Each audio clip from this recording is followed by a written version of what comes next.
A silent rider buys a mother and child, unaware that she would heal his heart. I ain't sayin' nothin'. Just don't send me back. The wind tore through the barren plain, dry and merciless. It was a constant presence in Jedediah's life, a sound that filled the vast silence where a voice should have been. His homestead was a lonely outpost against the endless sky, a collection of weathered planks and fading hopes huddled at the foot of the jagged mountains. Each morning, he rose before the pale winter sun crested the peaks, the creak of the floorboards the only reply to his own weary movements.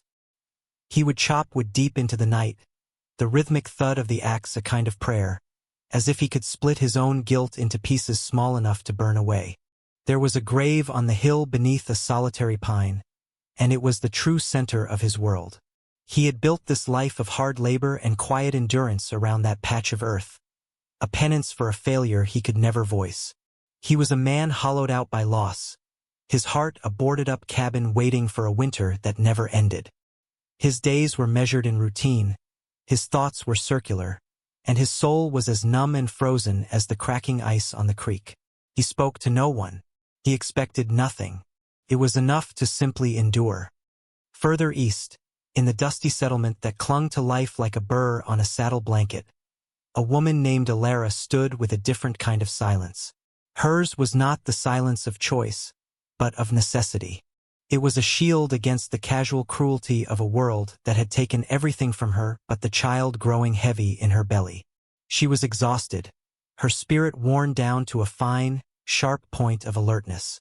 She watched the townsfolk from under the brim of a frayed bonnet, her eyes tired but missing nothing. They saw a pregnant widow, a burden, another mouth to feed in a lean year. They did not see the quiet strength that held her spine rigid, or the maternal dignity that kept her from begging. She had come here following the ghost of a promise, only to find herself indebted to a man whose kindness was a currency he spent sparingly and with great interest. She clutched a thin shawl around her shoulders, a flimsy defense against a wind that felt less like weather and more like the world's indifference. She had nothing left to sell but her labor, and soon, she would be in no shape to offer even that. Fear was a bitter taste in her mouth.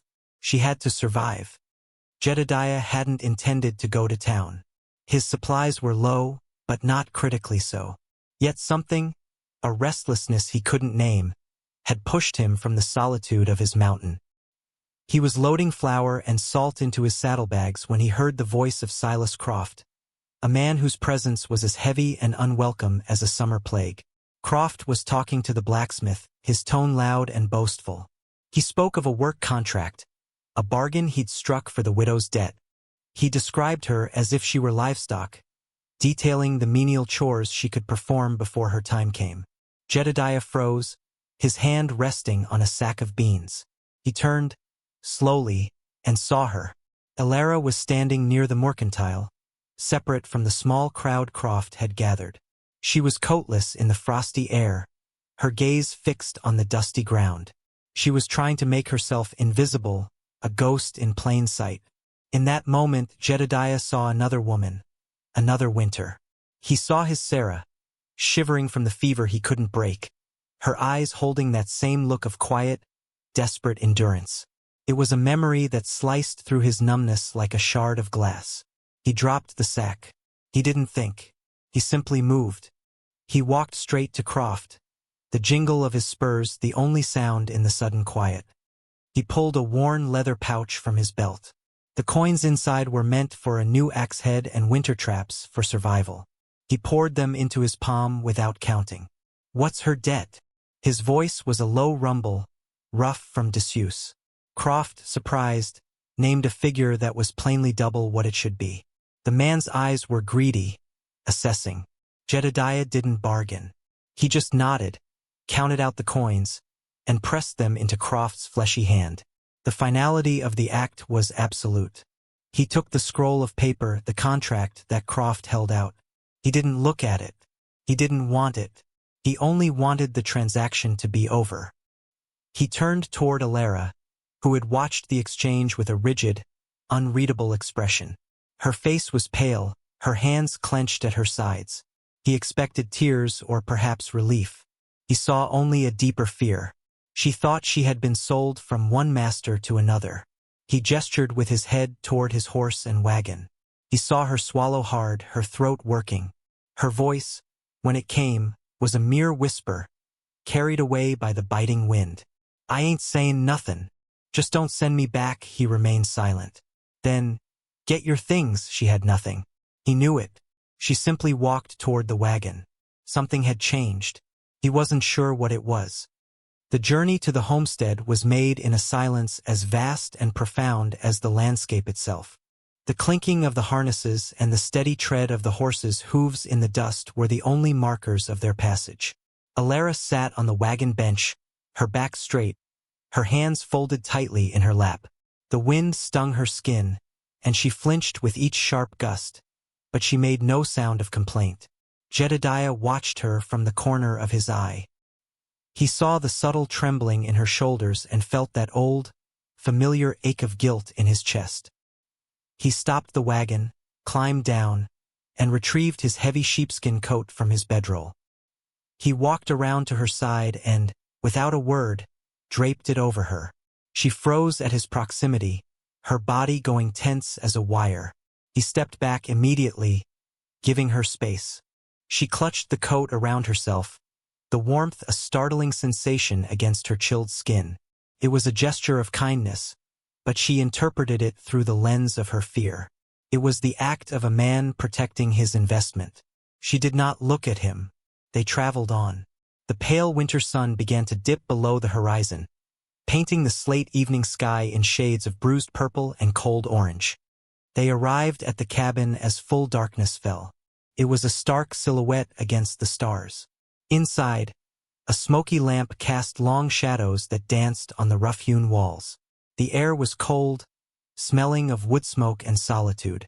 It was clean, meticulously so, but it was not a home. It was a shelter. Jedediah gestured toward a small room off the main living space. It contained a narrow cot with a single, neatly folded blanket. "This is yours," he said. The words felt foreign in the quiet space. He then pointed to the stove, the woodpile, the water basin. He was explaining the mechanics of the house, not welcoming her into it. She nodded, her gaze taking in every detail, her mind cataloging the geography of her new prison. There was no real malice in him, she could see that, but there was a distance, a profound and unbridgeable emptiness that was almost more frightening. They fell into a rhythm born of mutual avoidance. He rose before dawn and was gone, the sound of his axe echoing from the woods until long after dusk. She worked inside, her movements deliberate and unobtrusive. She cooked, cleaned, and mended, creating an order within the four walls that mirrored his own relentless labor outside. Her presence was a quiet weight, a constant, silent question he refused to acknowledge. He was a closed wooden door, and she was too afraid to knock. The days bled into one another, marked only by the rising and setting of the dusty sun. A fragile, unspoken truce settled over the homestead. Jedediah continued his self-imposed exile, working until his weary shoulders screamed in protest, finding a strange comfort in the physical pain that distracted him from the deeper, internal ache. He ate the meals she left for him on the table, simple, honest food that tasted of a life he had forgotten. He noticed things. He noticed the way she mended a tear in his shirt with stitches so small and neat they were nearly invisible. He noticed the way she always kept the fire in the stove burning at a steady, efficient heat. He saw her dignity, and it unsettled him. This was not the broken creature he had taken from Silas Croft. This was a woman of concealed strength. One morning, he rose to find the kindling box by the stove filled not with the usual rough-hewn oak, but with carefully split, seasoned pine that would catch fire with a single spark. He knew she had done it, rising in the pre-dawn cold to spare him the task. It was a small gesture, but it felt significant.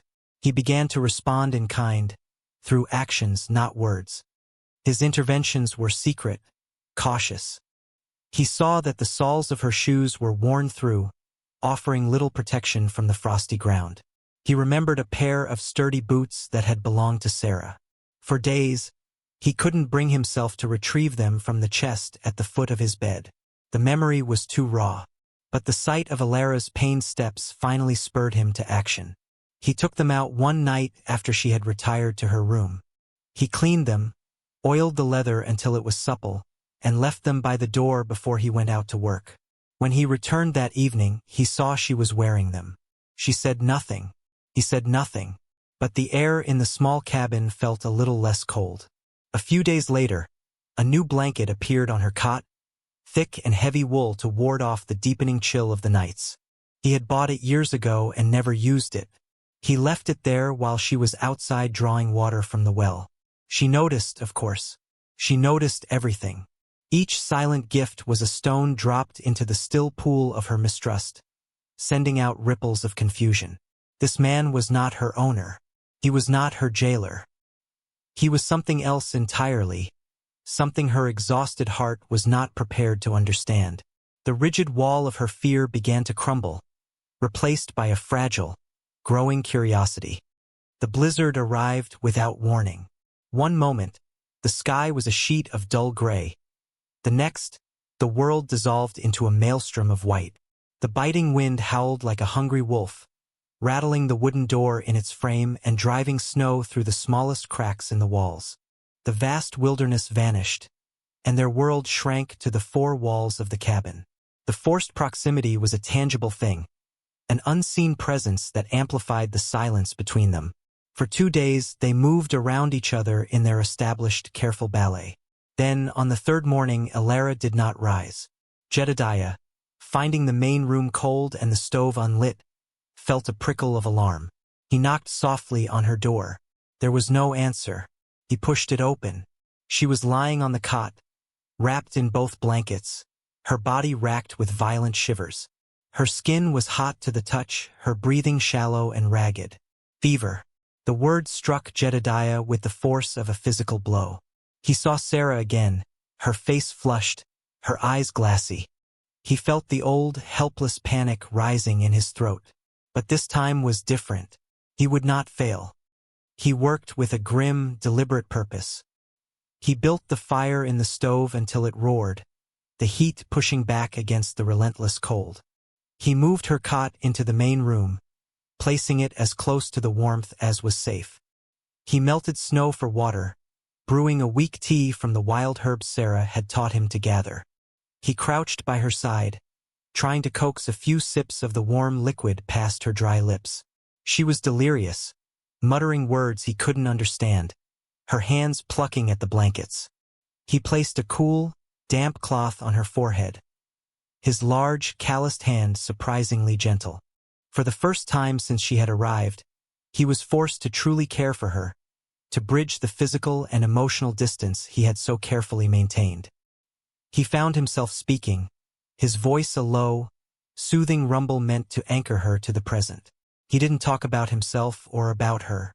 He talked about the land, the way the seasons turned, the habits of the deer that came to the creek in the summer. He spoke of trivial things, anything to fill the terrifying quiet of her labored breathing. Through the haze of her fever, Alara heard him. She felt the steady presence beside her, saw the raw, undisguised worry in his tired eyes. This was not the care of an owner for his property. This was something human. On the 5th day of the storm, as the wind began to lose its fury, the fever broke. Alara awoke to a world transformed. The blizzard had passed, leaving behind a landscape of profound silence and blinding white. A pale winter sun streamed through the window, illuminating dust motes dancing in the still air. She was weak, her limbs heavy as lead, but her mind was clear. She was in the main room, near the stove. Jedediah was asleep in his chair, his head slumped forward, a rifle across his lap. He looked utterly exhausted, the deep lines on his face etched with fatigue and worry. He had not left her side. The sight stirred something within her, a feeling so foreign she could not immediately name it. It was gratitude, but it was more than that. It was the first tentative shoot of trust. When he woke, he saw her watching him. He simply nodded, his expression unreadable, and went to prepare a thin broth for her. The silence that settled between them now was different. It was no longer a void of suspicion and guilt, but a shared space of unspoken understanding. They had weathered the storm together. As Alara slowly regained her strength, a new routine established itself. In the afternoons, when the sun was at its warmest, Jedediah would bring a block of pine wood and his carving knife into the cabin. He would sit near the stove, the soft, rhythmic scrape of the blade a peaceful counterpoint to the crackling fire. He was carving a cradle. His hands, which she had only ever seen gripping an axe handle or the reins of a horse, moved with a surprising, deliberate tenderness, coaxing a gentle curve from the rough wood. She watched him for hours, mesmerized by the slow transformation. One afternoon, a shadow of the old fear crossed her mind. She thought he was making it to sell, a reminder of her debt, of the child who would soon be another mouth to feed. A chill crept back into her heart, and she grew quiet and distant. He sensed the change immediately. He stopped his work, the silence feeling suddenly heavy. He looked from her face to the half-finished cradle in his hands. He swallowed, as if the words themselves were hard to form. "It's for the little one," he said, his voice low. To be warm, he wasn't looking at her, but at the wood, as if the confession were meant for it alone. It was an offering, a promise. Her eyes filled with tears, and she gave him a small, trembling nod. It was enough. Weeks passed, and the deep snow began to recede, revealing the muddy, sleeping earth beneath. Their supply of flour and salt was nearly gone. A trip to town was unavoidable. The journey was fraught with a new kind of tension. They were no longer just a man and his purchased woman. They were two people bound by a shared ordeal and a fragile, emerging connection. In the settlement, the stares of the townsfolk felt sharper, more invasive. Whispers followed them like shadows. In the general store, as Alara was quietly selecting thread, Silas Croft entered. He filled the doorway, his presence sucking the air from the room.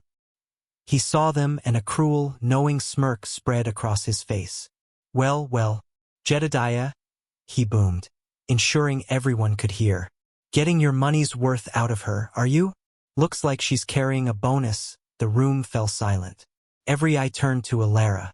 She flinched as if struck, her gaze falling to the floorboards, one hand moving instinctively to her swollen belly.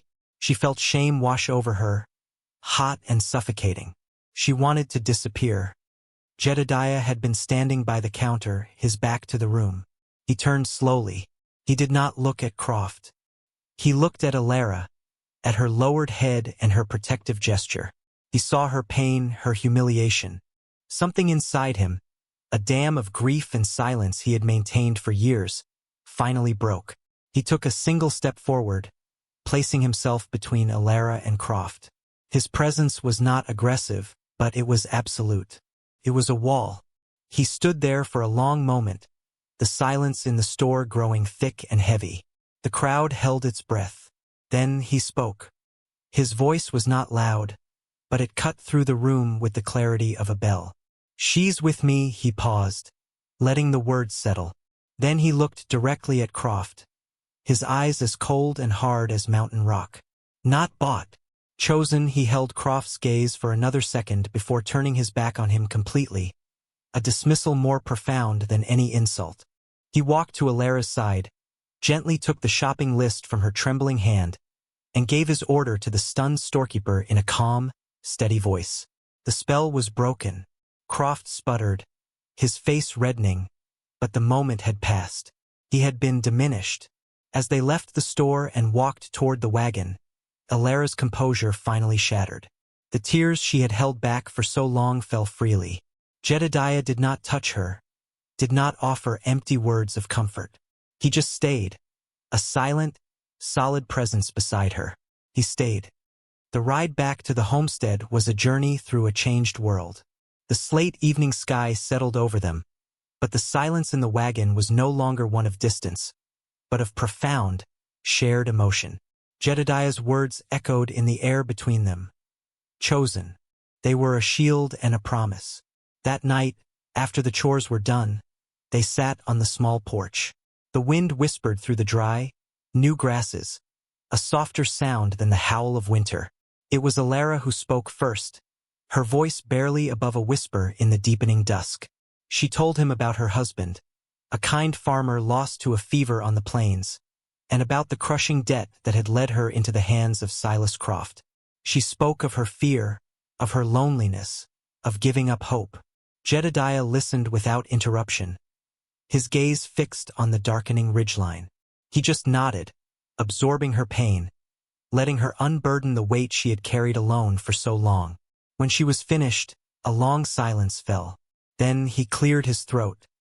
He gestured with his chin toward the solitary pine that stood like a sentinel on the hill above the cabin. He told her about Sarah. He spoke of her laughter, of the small garden she had tried to grow in the rocky soil. He told her about their infant son, born in the heart of winter and taken by that same cruel fever before he had even seen a spring. He spoke of digging the small grave with his own hands, the frozen ground resisting him every step of the way. His voice was flat, devoid of emotion, but the pain was a living thing in the cool night air. It was the guilt that had silenced him for all these years, the belief that he should have been able to save them, to protect them from the harshness of this land. He had built the cabin for them but had only ever shared it with their ghosts. As his story ended, the silence that returned was deep and resonant. Elara looked at his weathered profile, at the weary set of his shoulders. Her hand, unsteady but sure, reached out and touched his arm. It was not a gesture of pity, but of understanding, a quiet acknowledgement of a shared geography of sorrow. For the first time since she had arrived, neither of them was alone. Spring came to the high country, and with it, a gentle thawing of the world and the two hearts within the small cabin. The creek swelled with melting snow, and the first green shoots pushed their way through the damp earth. One night, under the soft glow of the oil lamp, Elara's time came. There was no panic. Jedediah was calm, his hands steady. The hands that had once dug a grave now welcomed a new life into the world. A healthy baby girl, with a shock of dark hair and Elara's deep, quiet eyes. He wrapped the infant in a soft blanket and placed her in the cradle he had finished weeks before. Sat by the stove, smooth and perfect. Elara, exhausted but radiant, watched him, and in that moment, the last of her fear dissolved, replaced by a deep and abiding peace. The cabin was no longer just a shelter from the storms outside. It was a home, filled with the soft sounds of a baby's breath and the gentle creak of a new wooden rocker he had built to sit beside the cradle. The silence was no longer empty. It was full of love. The narrator senses and says it aloud. He didn't know it yet, but his first true home was right in front of him, built not of wood and stone, but of forgiveness and quiet courage. Love, he was learning, was not a grand declaration shouted from the rooftops. It was the quietest and most resilient thing, a seed that could grow in the rocky soil of shared sorrow, asking for nothing but patience and a little warmth. It was in the steady rhythm of his carving knife, in the extra blanket she placed over him when he fell asleep in his chair, in the shared glance across a room that said everything that words could not. It grew where no one was looking, nurtured by small gestures of unassuming kindness. A family was being forged in the crucible of a harsh land, two broken souls and a new life, finding their way not back to what they had lost, but forward, to something new and unexpectedly beautiful. The past was a landscape of ghosts, but the future was a small, warm hand curled around his finger. A warm summer evening descended, the air thick with the scent of pine and damp earth. The wooden door of the cabin was propped open, a silent invitation to the gentle breeze. Inside, Elara sat in the rocker, its smooth, steady motion a comforting rhythm in the quiet room. She hummed a low, sweet tune to the baby sleeping peacefully in the cradle beside her. Jedediah stood at the open window, watching the last of the dusty sun burnish the mountain peaks with gold. He was a different man. He had repaired the broken window pane, built new shelves for Elara's few possessions, and turned a patch of stubborn ground into a small, thriving garden. These were the quiet, deliberate acts of a man building a life, a man who had decided to stay. He turned from the window, his tired eyes, which had seen so much sorrow, now filled with a calm tenderness as they rested on his small family. He crossed the room, the creak of the floorboards a familiar sound. He placed a large, weathered hand on the back of the rocker, giving it a gentle push. He looked down at Alara, and in his gaze, she saw a lifetime of unspoken gratitude, of healing, of love. "Stay here," he said softly. It was not a command, nor a question. It was a simple statement of fact, a prayer that had already been answered. She looked up at him, her lips curving into a smile that reached her eyes, small and certain. She stayed. From dust and silence grew a home. From closed hearts, a family. A place built on the foundation of quiet dignity and the grace of a second chance. If the story touched you, like warm light in a cold night, then carry it with you. Remember that the deepest connections are often forged not in grand declarations, but in the shared silence of two souls who have endured the storm and found shelter in each other. Subscribe to our channel for more stories full of silence, courage, and genuine closeness. And tell us what moved you the most. We'll see you again, where silence means home.